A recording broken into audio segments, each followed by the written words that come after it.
Hi, everyone. How are we feeling? Gladiator Summit. I know it's past lunch. Do we still have the energy? Amazing. That's what's amazing about a room like this when someone like Daryush puts on a performance and high energy impact. Thank you, Daryush, for doing an absolutely incredible job. We so appreciate you. So who here today was here yesterday? It's a little hard. Oh, a lot of you guys. Who was not here yesterday? Let me see, how many were not here? 5 slackers. You missed a lot. But we're going to bring you back up to speed, I promise, so you don't have to feel bad about yourself. It's been 2 days for most of you, and 2 days of a time investment that you gave your precious time to be here. Why? Why did you do it? Give me some answers. Sir, you in front? On your phone? Why did you invest time to be here today? What was your reason to come? To learn and meet people. To learn and make new friends for you, yes? Who else? I'm coming with a mic. Let's see, maybe. Why did you come? Whoever you want to pick, it's okay. I came all the way from Germany for self-development. For self-development, good for you. You're going to get a lot of that in 2 days. Anyone else? You know what? I'm going to do you guys a good one. Who's single? Stand up if you're single. All my singles, don't be shy. This is not the time. This is your opportunity.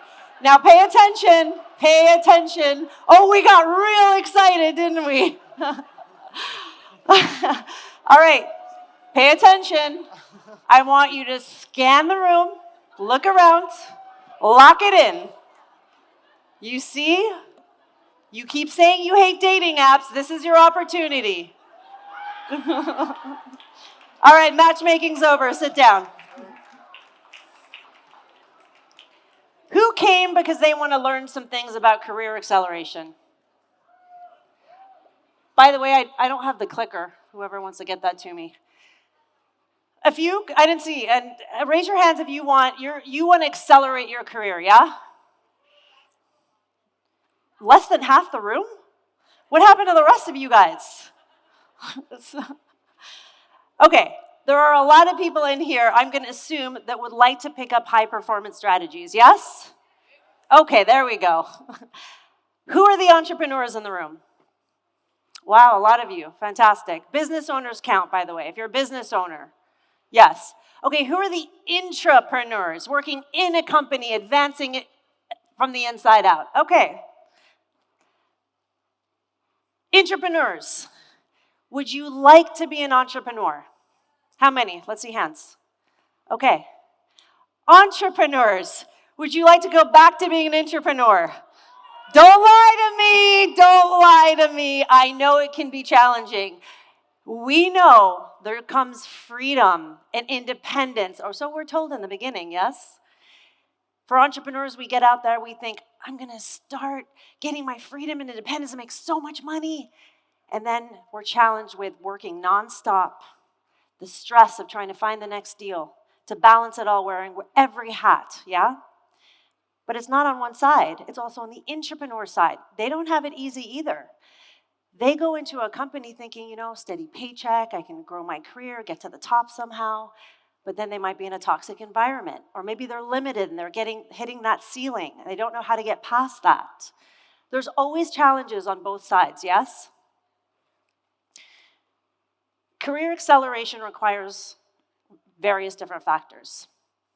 For me, you should know a little bit about my background. I grew up in Riyadh, Saudi Arabia. I don't sound like it, but I was born and raised there. And when I lived there, it was very different from today. I was told constantly, Rola, he's a boy. He can do it. You're a girl. It's out. And you can imagine, you see the energy. There's more of it. That didn't work for me. I couldn't stand that my brothers could go out and run around, and I couldn't. And so that fueled a fire inside of me. So from that programming, even though I had the fire to break it, you can imagine that creates a certain level of programming, yes? We're dealing with a lot of that. Let's add another little program. Who here's a perfectionist? Decent amount of people in the room. My father was a plastic surgeon.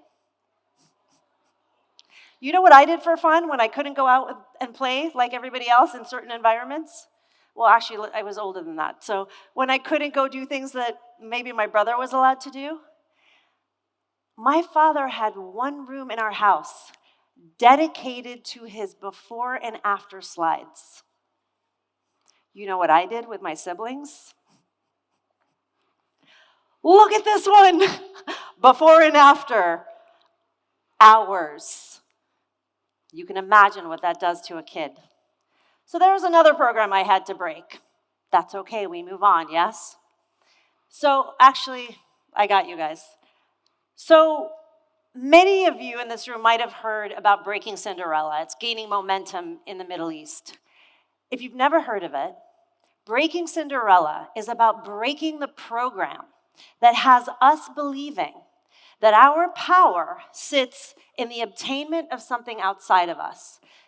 For myself, for example, could be a man. Once I get that man gives me this, this, and this. I now have power because I've got that man. Gentlemen, it might be you finding a beautiful woman. Now she creates power for you because you think you look better. It might be I have to get that job. When I get that job, now I'm powerful. Or it's that watch. It's that house. I need to get into those circles, those parties.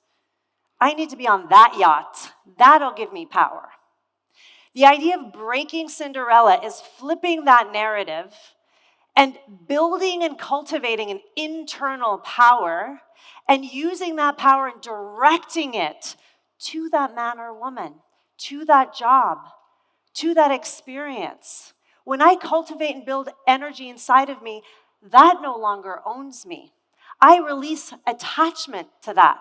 And when you release attachment to something, do you think you're going to manifest at an accelerated rate when you're the power source? If I want to move my fingers right now, my brain tells my hand, it sends an electrical impulse to my fingers to move my fingers.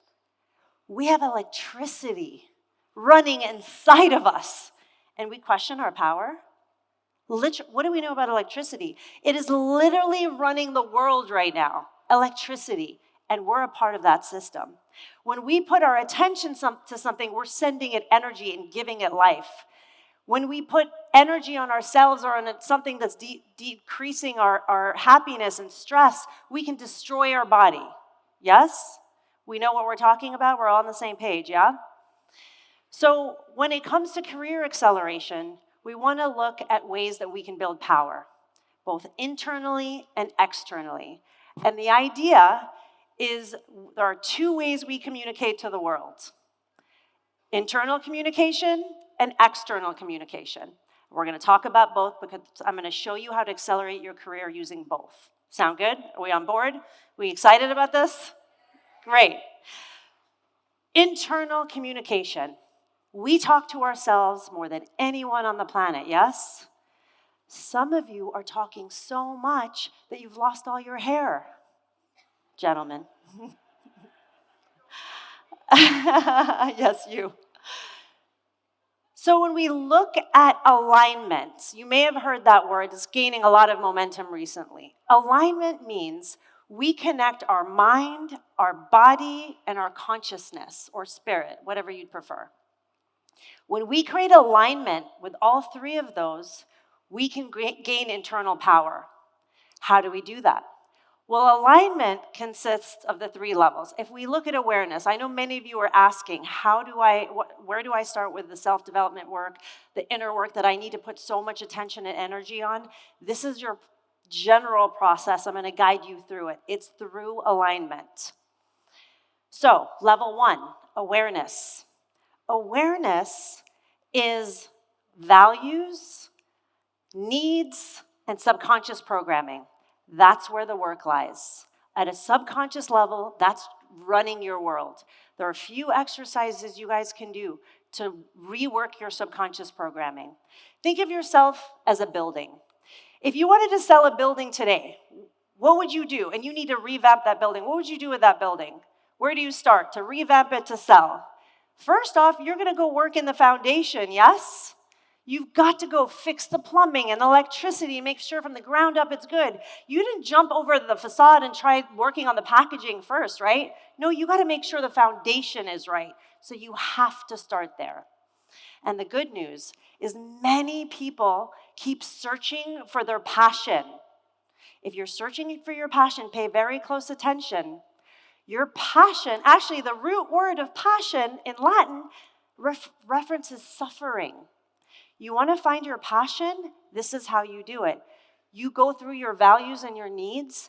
What does it mean, by the way, when I say values? Your values are what's important to you.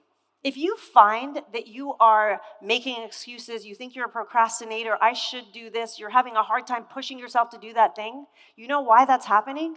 You're out of alignment.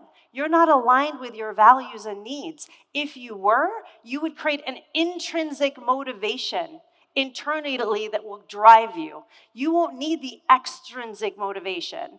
Don't get me wrong, we all love extrinsic motivation. It's that dopamine hit. But you can create it internally. And you do that by aligning your values and needs and then working on the subconscious programming. And that's how you elevate further. Make sense? I was living in Chicago. Let me back up for 2 seconds. When you start to do this work, you get to understand yourself a little bit better. You learn who you are. How can you love yourself if you don't even know who you are? Can we all use a little more love? Yeah? Do you want to love yourself more? Did you know that to experience more love, you can actually send that energy to yourself and you will start to experience more love? This is a real thing. And if you practice it, you will feel it, I promise you. It sounds so simplistic, and it is, but it works. So if you start feeding yourself love, actually, there's a really great exercise. I want to give this to you guys. The more you build confidence, you can move to conviction. Yeah? We start with confidence and then we move to conviction. But we've got to start with building confidence. There's a really great mirror exercise. If you guys have never done it, try this. I want you to have a couple takeaways while we're here. 5 minutes, that's all it takes. And the compounding effect of doing this every single day will blow your mind in 1 week, and give it 2 weeks. Message me on Instagram. I'll give it to you later. Message me in 2 weeks from doing this, but you have to do it every day for 5 minutes on a timer. All you do, in front of a mirror. For my perfectionists, stand 6 feet away from the mirror. Make sure you're not too close. 6 feet away. And you send love to yourself on purpose, focused intention. I'm sending energy and love to myself. How do I do that? With the intention to do it. Your energy will follow where you send your focus. That's one. Say it out loud. That's another frequency. We compound on frequencies. We've got the energy, we've got the thought, and then we have the sound. Our voice is a frequency. So when we send those compounded frequencies, at the end of 2 weeks, you will feel differently, I promise. You'll feel differently at the end of 1 week, but watch, 2 weeks, message me. Confidence to conviction. I was in Chicago, and I loved Chicago. What a phenomenal city. I've lived in every major city in the US, and my time in Chicago was incredible, but there came a time where I knew I had to leave. The weather was killing me. I went to my boss and I said, Steve, look at my eyelids. They're peeling. I can't be here anymore. I've got to move. And fortunately, I was doing really well in the company. He said, I totally get it. Contact the West Coast rep. I told him I wanted to move to LA. Contact the West Coast manager, and speak to her. I was like, no problem, I got this. I was like, I have your blessing, we're good. I call her and I say, let's make this happen. I really want to be in LA. She goes, listen, I don't have a position. I'll make one for you. When do you want to move? I'm like, February. This is the end of the year. No problem. When you're ready, I'll make the position. Fantastic. Fast forward, right before Christmas, I get a phone call. Steve, Rola, guess what? So Jane got a demotion. I'm like, what? Who gets demoted? I've never even heard of that. She got demoted, so you might want to do something. I was like, okay, fine. David is the new manager for that region. Call him. Actually, don't call him. Wait till Christmas break when he shows up for this holiday party we have in Chicago. Speak to him directly. Perfect. So that's what I did. He shows up at Christmas break or Christmas holiday party. I go right up to him and say, so David, hi, really good rep here. Had a guaranteed position with Jane. I understand she got demoted, but I'm planning on moving to LA in February. And he's like, looks at me like I'm crazy. He's like, I don't have a position for you. I was like, damn, humbled. Okay, no position for me, fine. Confidence to conviction. I had the confidence, now I'm wobbling. Confidence wobbles. I need to move from confidence to conviction. How do I do that? Well, I work on mind, body, spirit connection, right? I do that work, and I take it a little extra. I need extra for conviction. I get a notebook, and I write down every single sign that tells me I'm meant to move to LA. And I mean everything. Somebody goes, yeah, LA has really great restaurants. I'm like, oh, you just brought up LA out of nowhere. That's a sign. My friend Janet, she's like, I could totally live in LA.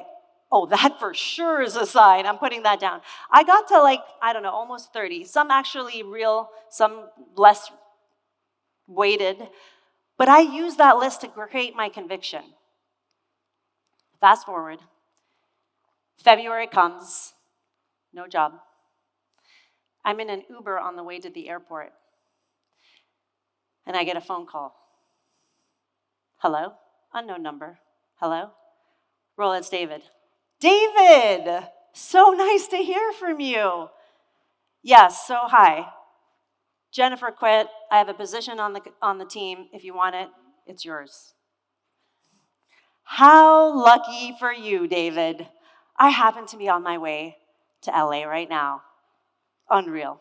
Thank you. I get to Sacramento Airport for my layover. I'm at the gate. It's at the end of the gate. The sun there's all this light coming in. I'm so excited. There's sunshine. I've been in Chicago too long. And by the gate, there's a bathroom right behind me, waiting for my flight. And something tells me, go freshen up. I was like, oh, that's a good idea. I don't need to hear that twice. So I go to the restroom right behind me, freshen up. And as I'm coming out of the bathroom, guess who walks right into me?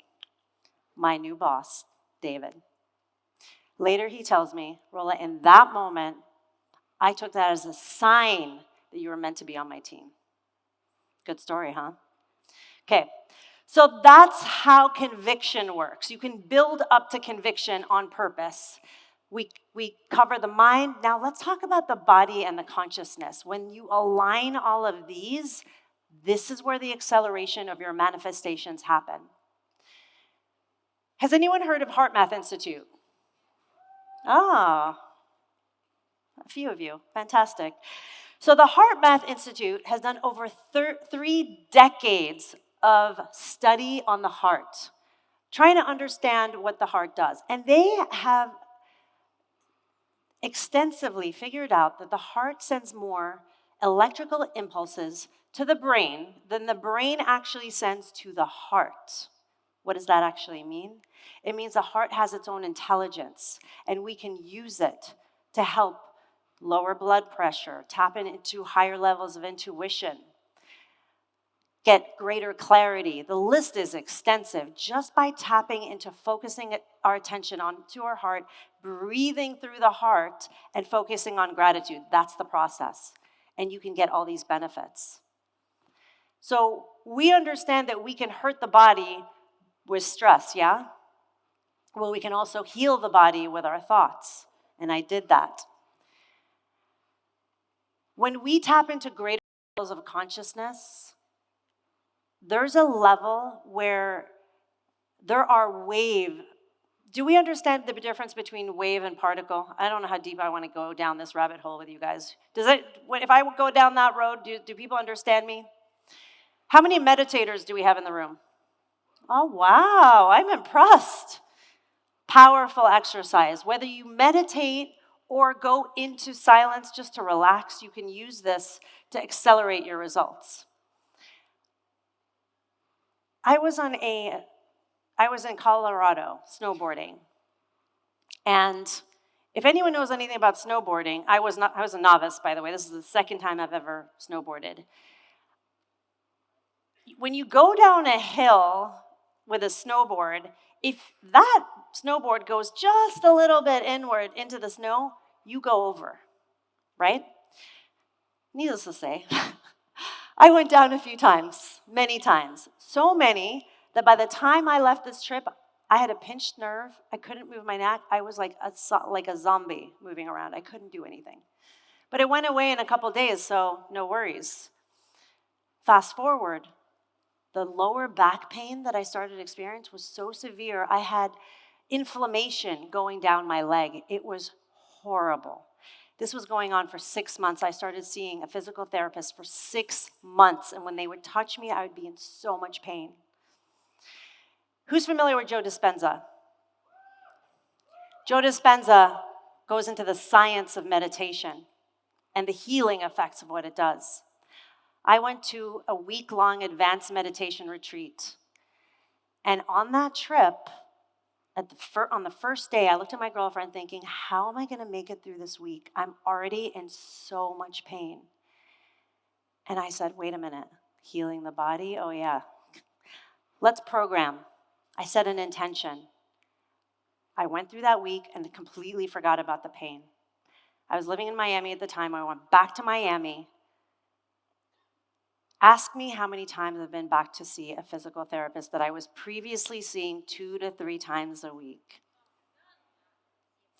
Never been back. Are there any physical therapists in the room? I apologize. You might need a new job after this. I apologize. So as you can see, mind, body, spirit connection, alignment. If you do that work, you'll see accelerated results. I have to share this story because it's a manifestation story don't you love those manifestation stories that when you tell them, you're like, wait, that story was impossible, right? I have to share this one because this is a long time ago. I was working for this company and I was managing the second largest territory in the country. Once I got 5% over quota, and I was managing my quota, right, consistently, like the little bit that I needed to manage to make sure that it was still operating properly. Second largest territory in the country, so 5% shot up my paycheck. I didn't know that it was going to do that until I saw it. So once I saw this, you can imagine, I was like, wait a minute, I know how to manifest. Let's do something about this. So what did I do? I decided I wanted to hit 130% of quota. Arbitrary number. So I set the intention. I did one little extra thing. Dopamine hits every time we look at our phone, yeah? Go through our iPhones and go through Instagram, dopamine hit, dopamine, right? Why don't I use the dopamine hit to my advantage and put a photo of my accomplishment on my phone that I look at 1,000 times a day? Dopamine hit, quick second, and then you kind of like forget about it, yeah? I literally did nothing. That's why I like this story. I put 130% on my phone, went about my business, did not put any energy on how it was going to happen. I just stuck to conviction that it was going to happen. Building conviction's the biggest part, right? Doing the inner work to build that conviction. So I believed, no attachment.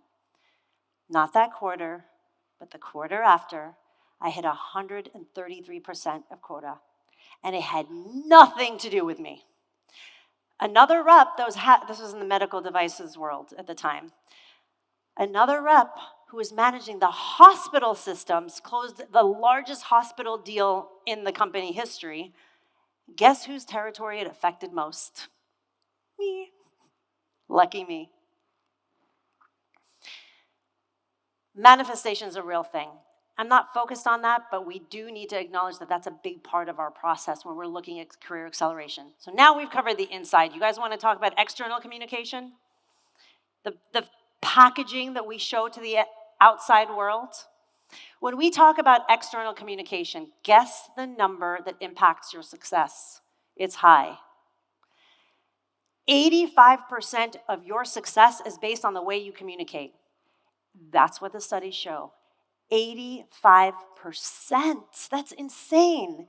And then when we think about the fact that 93% of our communication is nonverbal, 93%. Have you guys mastered your communication skills, your nonverbal communication skills? Anyone? Yeah. But 93%, I'm really emphasizing this because there's a reason why some people do better than others. We learn how to manage 55% of our body language 55% of our communication is based on body language, 55%. 38% tone. 7% are your actual words. Your words still matter. Gentlemen, we know you've been in trouble when your wife, partner, whoever said, it's not the way what you said, it's the way you said it. Yes? This is where, because it's 38% of your communication. Pay attention. I had an experience, again in Chicago. I'm going back, way back, because all of these stories were so impactful, and I have more recent stories, but these are really good ones, so I have to share. This changed the course of my life. That's why I have to share this story. And this is my first job out of college. I was working for this company. It was my first big job. I was so excited about it. I was given a territory of 0. Build it up. It was in the lending industry. And I was like, okay, I got this. I believe in myself. I can build my confidence. I can go make things happen. Let's go. Well, it was not easy. And in the lending industry, the hardest thing to do is close a loan. Because when you submit it, it has to be packaged in a way and presented so that underwriting doesn't find reasons to say no to it. So I have to build confidence with all these brokers, their offices that I'm going out to. One day, I found myself in one of the biggest offices in Chicago. Beautiful office, incredible, most successful one in the city. Everybody looked like they were wearing Armani, fitted, looking incredible, right? It's very intimidating for a young 20-something me. And I really wanted this account. I really wanted it.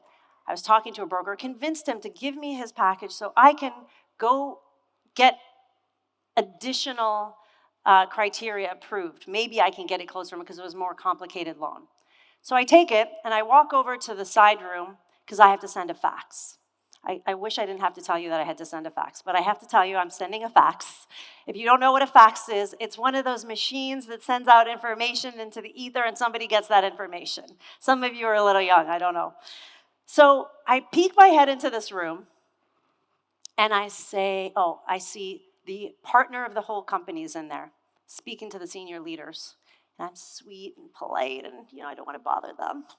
So I go, excuse me, do you mind if I use your fax machine? And mind you, I didn't sound like this, but I'm so far from that today, I don't even know what my voice sounded like, but I was really high-pitched and sweet, right? Like, don't want to bother you.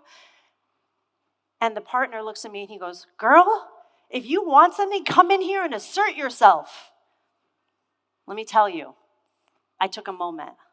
I was like, whoa, is that how I'm being perceived? I'm being perceived as weak. I'm not showing any type of, how am I going to convince these people that I can handle their loans when that's how they think of me? Let me tell you, I have never forgotten that man to this day. He did me the greatest service by saying that to me that day, because that was the point that I changed everything. I paid attention, and it just so happened I started learning heavily the self-development parts of the world at the same time that this was happening. So I incorporated, lucky me that I get these lessons. I incorporated what he just showed me and the self-development strategies. Let me just say that in the beginning 6 months that I worked with this company, I wasn't doing well. I was struggling. I was trying really hard, waking up so early. This was the turning point. I became one of the #1 reps in that company, closing almost $10 million a month, not a year, a month in volume. Thank you. 85% of our success is based on the way that we communicate. So when we start to master these communication strategies, we start to accelerate our career. There were a few more things I wanted to say, but it looks like I'm coming out of time here. Do I have a few minutes, or can I go on and tell one more? I can't see those fingers. 2 minutes. Okay, so I don't have time. So 5? All right. One more thing I want to say when it comes to communication strategies. How many times have you heard, treat people like you want to be treated? Have we all heard that? Everybody's heard that. Do you think that's right? No. Do not treat people the way you want to be treated, ever, unless you think they're just like you. Because there are multiple personality types that we need to adapt to. You, sir, might be a dominant personality type that needs to move through information fast. Doesn't need to be perfect. Let's go, let's get it done. While you need your everything dotted, T's crossed, system and process. If you spoke to her the way you like to be spoken to, you're dead to her. She'll never work with you. And vice versa. She would drive you crazy. So if we don't learn how to communicate with people based on the way they want to be communicated with, we're losing. And if you're in sales, you're in trouble here. You've got to learn these strategies in order to accelerate your career. Make sense? So when we look at this a little bit further, presentation, the way we present to the world, with our communication, with our nonverbal, with the personality types, if you ever have an opportunity, if I can give a little bit of advice, always ask to present. I don't care if it's 3 people, do it. Because there's still a little discomfort having to do it in front of your peers, isn't it? Do it in front of 3, do it in front of 10, do it in front of 100. Say yes every time. Ask for it. Whatever opportunity you have, ask for it. Because I said yes so many times to speaking in front of a room, and it didn't matter that I was terrified out of my mind at the time and literally shaking, you get over it after a while. But because I did that, and I've been in public enough times now, when there was an opportunity to be in front of a room, and there was one specific room, there's maybe 150 people in it, and I'm talking about business strategy, high performance, and operational development. I'm talking about business strategies that were important to a few people that were in that room that day. Later, I'm at a party, and it just so happens someone that I know within our circles who owns a $200 million company between 2 brands, one of which was a $100 million brand, comes to me and says, Rola, I need you to come work for me. And I was like, excuse me, are you nuts? Why would I come work for you? I have a whole consultancy practice. I have 10 coaches and all these clients. Why would I do that? He's like, well, it's a president position. I'll negotiate with you, basically, and you can keep your practice. I was like, oh, okay, let's talk. I understand. So after a little bit of negotiating, of course, we made an agreement. But if he never saw me in front of a room, that opportunity would never have happened. Because I should say, I don't have an MBA. You don't typically get that type of opportunity without an MBA, right? But now I have enough experience. I have enough information that people believe in me because I'm confident enough to get in front of a room like this and speak. And therefore, that gives me credibility. You believe in my confidence and my conviction, yes? So when you start to cultivate confidence and conviction based on everything we just talked about today, you will kill it, I promise. And that's how you accelerate your career.